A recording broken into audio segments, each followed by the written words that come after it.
नमस्कार। घड़ी का इशारा है शाम के 7 बज चुके हैं और वक्त है संपूर्ण भारत का।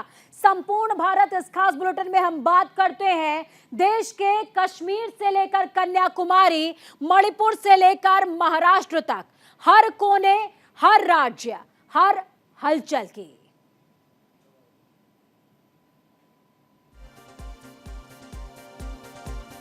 शुरुआत दिल्ली के साथ INDIA नेताओं की चौथी बैठक आज दिल्ली के अशोका होटल में हुई बैठक। कांग्रेस नेता सोनिया गांधी, राहुल गांधी और पार्टी अध्यक्ष मल्लिकार्जुन खड़गे, सपा नेता अखिलेश यादव, दिल्ली के सीएम अरविंद केजरीवाल सहित कई बड़े चेहरे हुए शामिल। बंगाल की सीएम ममता बनर्जी ने और सभी दल बहुत जल्दी टिकट बांट करके मैदान में जाने के लिए तैयार है। सहमति बन गई। बहुत जल्दी सीटें डिस्ट्रीब्यूट होंगी और हम सब लोग जनता के बीच में दिखाई देंगे। समाजवादी पार्टी को जो पक्ष रखना था जी, वो अंदर इंडिया गठबंधन के जितने दल हैं उनके बीच में रखा है। किसी एक दल के बारे में या कोई जानकारी आपको हासिल है, मुझे नहीं पता क्या पूछ रहे हो मुझसे। मुझे उम्मीद है कि इंडिया गठबंधन जो बना है जी, ये जो मैंने पहले दिन से कहा स्ट्रेटेजी हमारी वही पीडीए रहेगी और भारतीय जनता पार्टी को हराएंगे। प्रधानमंत्री के चेहरे से बड़ी बात यह है कि लोकतंत्र का मंदिर कहने वाली जगह पर लगातार सांसदों को बाहर निकाला जा रहा है जी। क्या ये सामान्य बात है? भारतीय जनता पार्टी कोई बात सुनना नहीं चाहती, न देखना चाहती है। चरम सीमा पर महंगाई है, किसान की आय दोगुनी अभी तक नहीं हुई। ये तमाम वो सवाल है जो हमें जनता के बीच में ले जाने। संसद में पिछले कुछ दिनों से हंगामा लगातार जारी है। पिछले 3 दिनों में राज्यसभा और लोकसभा से अब तक 141 सांसदों का निलंबन हो चुका है।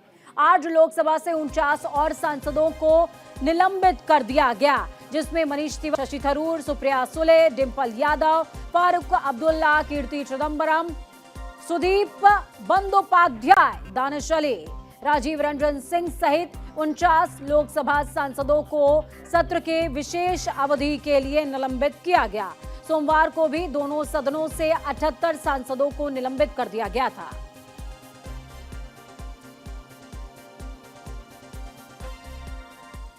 In a single word I can say that it is nothing but an anarchy being played inside the parliament.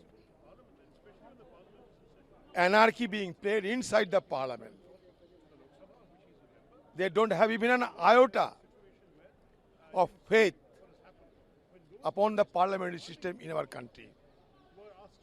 So that is why it is nothing but an anarchy, anarchy, anarchy inside the parliament.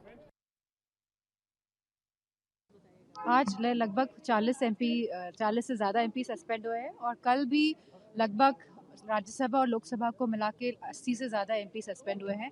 ये बहुत ही दुर्भाग्यपूर्ण है एक democracy setup के लिए। जो वातावरण अब हम देख रहे हैं, जहां हम अपनी बात नहीं रख पा रहे हैं संसद में, तो मैं समझती हूँ कि यह total failure of the government है। अगर गवर्नमेंट ने इतने सारे एमपीज को सस्पेंड किया है, it is ultimately the failure of the government.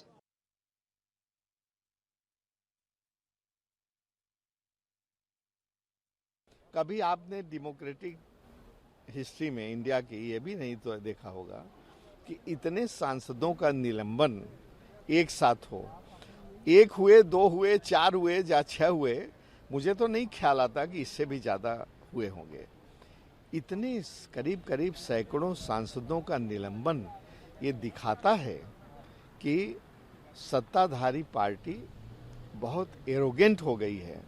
और सत्ताधारी पार्टी क्या हो गई है? सत्ताधारी पार्टी के 1-2 टॉप पर बैठे हुए, शीर्षस्थ पर बैठे हुए 1-2 लोग, कितनी एरोगेंसी है, कितना गरूर है, ये आप नहीं देखते। विपक्षी सांसदों के निलंबन पर समाजवादी पार्टी प्रमुख अखिलेश यादव ने भी बयान जारी किया। उन्होंने कहा यह सरकार सही बात सुनना ही नहीं चाहती है। बीजेपी से ये पूछना चाहिए कि वो लोकतंत्र का मंदिर बोलते हैं। हम सब अपने भाषणों में लोकतंत्र का मंदिर कहते हैं। ये किस मुंह से इसे लोकतंत्र का मंदिर कहते हैं जब ये विपक्ष को बाहर कर रहे हैं? अगर ये दूसरी बार सरकार में आ गए तो यहां बाबा साहेब अंबेडकर का संविधान नहीं बचेगा। पूछना चाहिए कि बीजेपी लोकतंत्र का मंदिर बोलती है। हम सब जितने भी सांसद इस सदन में रहे हैं, समय समय पे अपने भाषणों में लोकतंत्र का मंदिर कहा है। अब ये किस मुंह से लोकतंत्र का मंदिर कहेंगे जब विपक्ष को इस तरीके से बाहर कर देंगे। ये शुरुआत है अपनी मन मानी चीजें करने की, और अगली बार ये आ गए तो बाबा साहब भीमराव अम्बेडकर जी का संविधान खत्म हो जाएगा। हम और आप इस दरवाजे से नहीं घुस पाएंगे, वो बाहर खड़ा है। आज तक कितने एजिटेशन ऐसे नहीं हुए, कितने लोग एमपीज अपनी बात रखने के लिए कोशिश नहीं की है, लेकिन इस बार वो खुद ही मोदी और शाह दोनों नहीं आना चाहते सदन में, और वो बाहर लेक्चर दे रहे हैं। कोई भी वाराणसी जाते हैं, कभी अहमदाबाद जाते हैं, लेकिन यहाँ हाउस चल रहा। ये तो सदन की गरिमा को वो लोग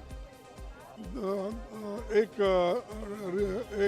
तरफ से उन्होंने अपमान किया है, और जो लोग सरकारी आवास रद्द करने और 7 जनवरी 2024 तक इसे खाली करने के आदेश के खिलाफ हाल ही में लोकसभा से निष्कासित की गई तृणमूल कांग्रेस नेता महुआ मोइत्रा की याचिका पर दिल्ली हाईकोर्ट 4 जनवरी को सुनवाई करने वाला है। दरअसल महुआ मोइत्रा ने दिल्ली सरकार के संपदा निदेशालय की तरफ से जारी आदेश को चुनौती दी है। आदेश के तहत मोइत्रा का सरकारी आवास 14 दिसंबर से रद्द कर दिया गया था और 7 जनवरी 2024 तक इसे खाली करने का निर्देश भी दिया गया। मध्य प्रदेश के पूर्व मुख्यमंत्री शिवराज सिंह चौहान ने आज बीजेपी के राष्ट्रीय अध्यक्ष जेपी नड्डा से मुलाकात की है। चुनाव जीतने के बाद पहली बार दिल्ली पहुंचे शिवराज सिंह ने पार्टी अध्यक्ष से मिलने के बाद कहा कि आज अच्छी मीटिंग हुई, अब अगले काम की बात की है। जो भी अच्छा अध्यक्ष बोलेंगे वैसा ही होगा, जो भी मुझे काम दिया जाएगा मैं उसे बखूबी निभाऊंगा। कार्यकर्ता के नाते मैंने पहले कई बार कहा है कि भारतीय जनता पार्टी का काम मेरे लिए मिशन है राष्ट्र की सेवा का, जनता की सेवा का। और जब आप मिशन में काम करते हैं तो आप ये तय नहीं करते कि आप क्या करेंगे, मिशन तय करता है कि आप क्या करेंगे। तो वे मेरे लिए काम तय करेंगे। फिलहाल मैं विकसित भारत संकल्प यात्रा में मेरे कार्यक्रम बनेंगे, उनमें मैं जाऊंगा ही, और बाकी अध्यक्ष जी जैसा तय करेंगे, जिस भी भूमिका में वो रखेंगे। तो मैं कहाँ रहूं ये कभी नहीं सोचता। मैं अपनी पार्टी के माध्यम से देश की सेवा कैसे कर पाऊं और हमारे प्रधानमंत्री माननीय नरेंद्र मोदी जी के मिशन को कैसे आगे बढ़ा पाऊं, उसी काम में मैं निरंतर लगा रहूंगा। तो खबरों के सफर में आगे बढ़ते हुए उत्तर प्रदेश, जो कि जनसंख्या के लिहाज से देश का सबसे बड़ा राज्य है, वहां का रुख करते हैं। और पहली खबर राजधानी लखनऊ से। मुख्यमंत्री योगी आदित्यनाथ की अध्यक्षता में आज कैबिनेट की बैठक हुई, जिसमें एनसीआर के अधूरे पड़े हुए यानी कि 2,40,00,000 घरों को पूरा करने को मंजूरी दे दी गई है। इस निर्णय से खरीदारों को राहत मिलने वाली है। दरअसल रियल एस्टेट प्रोजेक्ट्स की समस्याओं के निदान के लिए नीति आयोग के पूर्व सीईओ अमिताभ कांत की अध्यक्षता में एक समिति का गठन किया गया है, जिसने डेवलपर्स की खराब वित्तीय हालत को देखते हुए अपने सुझाव दिए हैं, जिस पर योगी कैबिनेट ने अहम फैसला लिया है। रामलला की नगरी अयोध्या का जिक्र जरूरी, जहां पर राम मंदिर प्राण प्रतिष्ठा समारोह में शामिल होने के लिए बीजेपी के सीनियर लीडर्स यानी कि लालकृष्ण आडवाणी या यूं कहें पुरोधाओं को न्योता दिया गया है। आडवाणी के साथ बीजेपी नेता मुरली मनोहर जोशी को भी समारोह में शामिल होने के लिए निमंत्रण पत्र भेजा गया। आपको ये बताते चले कि अयोध्या में 22 जनवरी 2024 को राम मंदिर की प्राण प्रतिष्ठा का कार्यक्रम है। तो वहीं दोनों वरिष्ठ नेताओं ने कहा है कि वो इस समारोह में आने की कोशिश जरूर करेंगे। उत्तर प्रदेश के नोएडा में समान मुआवजा और समान रोजगार की मांग को लेकर के किसानों ने एनटीपीसी कार्यालय सेक्टर 24 पर हल्ला बोला है। एनटीपीसी कार्यालय का घेराव करने 24 गांव के किसान यहां पर पहुंचे, तो वहीं धरने के दौरान किसान रात भर एनटीपीसी के गेट पर ही डटे रहे। रात भर ठंड में रहने से 30 महिलाओं की तबीयत नासाज हो गई। आपको बताते चले कि किसानों का यह भी आरोप है कि एनटीपीसी प्रशासन सुनवाई नहीं कर रहा है। तो दूसरी ओर किसानों ने चेतावनी भी दी है कि जब तक सुनवाई नहीं होगी तब तक धरना जारी रहेगा।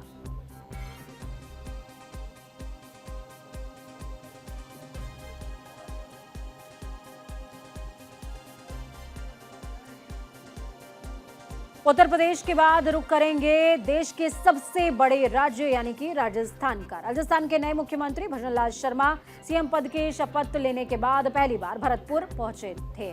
जयपुर से भरतपुर जाते वक्त मुख्यमंत्री का बीजेपी कार्यकर्ताओं ने भव्यतम स्वागत किया।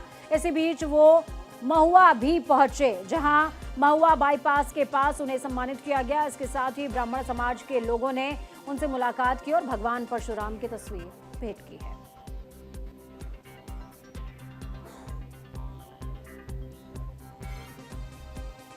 भरतपुर दौरे के दौरान सीएम भजनलाल शर्मा मानपुर के पास पीपल की गांव में रुके, जहां पर उन्होंने एक चाय की दुकान पर अपने हाथों से चाय बनाकर पी है। साथ ही उन्होंने चाय की दुकान चलाने वाले मुंशी लाल गुर्जर से बात की, उनकी आर्थिक मदद भी की। इसके साथ ही वो भरतपुर के लिए रवाना हो गए। भजनलाल शर्मा के इस अंदाज को देखकर कार्यकर्ताओं के साथ साथ सभी लोग हैरान भी रहे।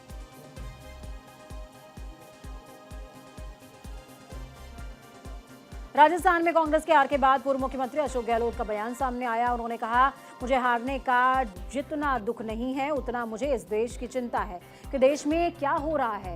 हार जीत तो होती रहती है, मैंने राजस्थान में अपना फर्ज पूरा किया। देश में जो हो रहा है उस पर लोगों को चिंता होनी चाहिए, चिंतित होना चाहिए। इतना गम नहीं है, दुख नहीं है, उतने मुझे देश की चिंता है, देश में हो क्या रहा है। ये मैं आपको मेरी ईमान से कहता हूँ, मेरी ईमान से कहता हूँ, मुझे हारने का दुख नहीं है, क्योंकि हार जीत तो मैंने पहले भी कई बार देखी है। मैंने मेरा फर्ज पूरा किया, अदा किया राजस्थान के अंदर, जो मुझे करना चाहिए था। जितना मेरी क्षमता थी, जितना मेरा प्रयास था, जितनी मेरी सोच थी, मैंने कमी नहीं रखी। फिर भी मान लो चुनाव में हम कामयाब नहीं हो पाए, ध्रुवीकरण के कारण में तो मानता हूँ बड़ा तो और भी गलतियाँ रही होगी, पर मुझे दुख नहीं है हारने का। जितनी मुझे चिंता है देश के अंदर जो कुछ हो रहा है, पूरा देशवासी को चिंतित होना चाहिए। जो चिंतित नहीं है उनको चिंतित होना चाहिए। जो आदमी का लोकतंत्र यकीन है, जो इंटेलेक्चुअल तो बेचारे है ही है इसके अंदर, बोल ही रहे हैं वो तो। हर इंसान जो है पढ़ा लिखा, उसको अपना ध्यान और जगह कहीं है तो हटा करके केंद्र बिंदु पे लाना चाहिए, देश पे लाना चाहिए। आगे आने वाली पीढ़ियों के फ्यूचर का सवाल है ये। तो खबरों के सफर को आगे बढ़ाते हुए रुख झारखंड का करेंगे। झारखंड विधानसभा के शीतकालीन सत्र के तीसरे दिन आज भी जमकर हंगामा देखने को मिला। कांग्रेस सांसद धीरज साहू को लेकर बीजेपी के विधायकों ने जोरदार प्रदर्शन किया। इसके अलावा रोजगार और नियोजन नीति के मुद्दे पर भी बीजेपी ने हेमंत सोरेन सरकार को घेरा। हंगामे की वजह से सदन की कार्यवाही बार बार स्थगित करनी पड़ी। इसके अलावा झारखंड विधानसभा अध्यक्ष रविंद्रनाथ महतो ने सदन में अशांति फैलाने के आरोप में भानु प्रताप शाही और बिरंची नारायण समेत 3 बीजेपी विधायकों को शीतकालीन सत्र के लिए निलंबित कर दिया।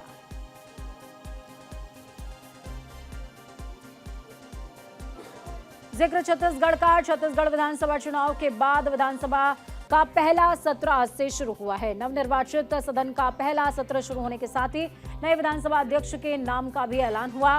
पूर्व मुख्यमंत्री रमन सिंह को सर्वसम्मति से राज्य की विधानसभा का अध्यक्ष चुना गया। सत्र के पहले दिन सबसे पहले प्रोटेम स्पीकर राम विचार नेताम ने बीजेपी और कांग्रेस के विधायकों और गोंडवाना गणतंत्र पार्टी यानी कि जीजीपी के एक विधायक को शपथ दिलाई है।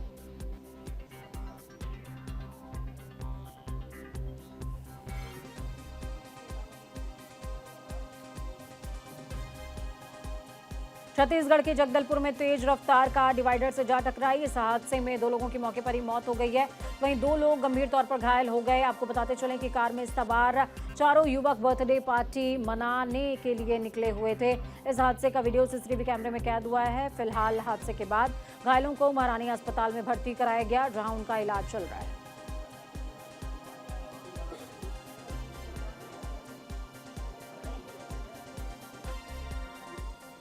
मध्य प्रदेश के उप मुख्यमंत्री राजेंद्र शुक्ल का मध्य प्रदेश विधानसभा में पूर्व पीएम जवाहरलाल नेहरू की तस्वीर हटाए जाने पर बयान सामने आया। उन्होंने कहा कि कांग्रेस को इस तरह की बातें नहीं करनी चाहिए और उनको डॉक्टर अंबेडकर जी की तस्वीर लगाने का स्वागत करना चाहिए। आपको बता दें कि मध्य प्रदेश विधानसभा के सत्र से पहले विधानसभा अध्यक्ष की आपको बता दें कि उनके पास भारत के प्रथम प्रधानमंत्री पंडित जवाहरलाल नेहरू की तस्वीर को हटाकर उनके साथ स्थान पर संविधान निर्माता डॉक्टर भीमराव अंबेडकर की तस्वीर लगा दी गई। कांग्रेस को नहीं करनी चाहिए डॉक्टर अंबेडकर जी की तस्वीर लगाने का, तो पहले उनको स्वागत करना चाहिए, क्योंकि संविधान के निर्माता की यदि विधानसभा लोकसभा में तस्वीर नहीं होगी तो फिर कहाँ होगी। संविधान के आधार पर ही तो विधानसभा की सारी कार्रवाइयाँ लोकसभा की होती हैं, तो उनका स्वागत करना चाहिए। जहाँ तक पंडित नेहरू जी की तस्वीर का सवाल है, विधानसभा सचिवालय जरूर सही जगह पर उनकी तस्वीर को लगाने का काम करेगा। जम्मू और कश्मीर में पुलिस की बड़ी कार्रवाई देखने को मिली, जहां पर डोडा जिले में अवैध रूप से रहने और फर्जी दस्तावेज बनवाने पर 10 विदेशी नागरिकों पर एफआईआर दर्ज की गई है। दरअसल इन 10 विदेशियों में से कुछ रोहिंग्या और बांग्लादेशी नागरिक हैं। उनके मददगार शामिल हैं, जिनके खिलाफ 3 एफआईआर दर्ज की गई है।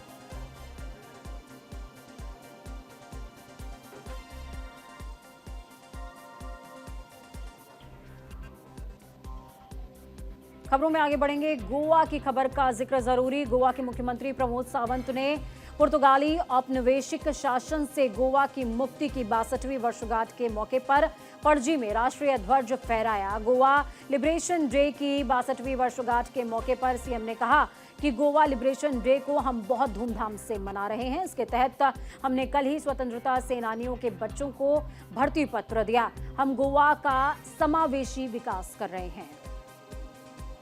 दिसंबर 62nd मुक्ति दिन हम मना रहे हैं बड़े उत्साह के साथ। गोवा में इस सभी जगह पे, सभी high school, government office, block level, district level पे बड़े धूमधाम से सभी फ्रीडम फाइटर्स को याद करते वक्त ये उत्साह से हम मनाते हैं।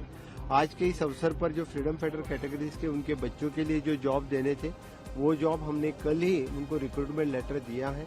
और honourable prime minister Narendra Modi ji के जो 4 पिलर, नारी शक्ति, महिला शक्ति, युवा शक्ति, किसान शक्ति और गरीब कल्याण, ये योजना और उनके 13 फ्लैगशिप प्रोग्राम हर घर तक पहुंचाने का काम हमारे प्रशासन कर रहे हैं। उन्हीं के तहत स्वयंपूर्ण गोवा का नारा जो skilling, reskilling, upskilling, PM Vishwakarma योजना हो या माननीय प्रधानमंत्री नरेंद्र मोदी द्वारा। तमिलनाडु में लगातार 2 दिनों से तेज बारिश का कहर जारी है, जिसकी वजह से कई नदियां और झीलों का जलस्तर काफी ज्यादा बढ़ गया है। बाढ़ जैसी स्थिति को देखते हुए एनडीआरएफ और एसडीआरएफ के जवानों को कन्याकुमारी, तिरुनेलवेली, तूतीकोरिन और तेनकासी जिलों में तैनात किया गया। तो वहीं आज थूथुकुडी जिले के नाना लकाडू में 57 महिलाओं, 39 पुरुषों और 15 बच्चों का रेस्क्यू किया गया है। तमिलनाडु के तिरुनेलवेली में भारी बारिश की वजह से शहर के कई हिस्सों में पानी भर गया। वहीं भारी बारिश के कारण तिरुनेलवेली जिले के सभी स्कूलों और कॉलेजेस में 20 दिसंबर तक यानी कि कल के लिए छुट्टी की घोषणा कर दी गई है। साथ ही जो परीक्षाएं होनी थी उन्हें भी स्थगित कर दिया गया है।